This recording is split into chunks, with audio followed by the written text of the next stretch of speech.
defenderse de mi nariz. Paso número 1. Tienes que pegarme una patada en la nariz. Así.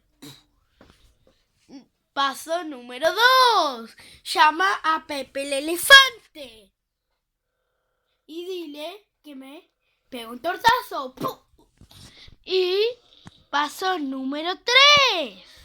Pégame en la nariz.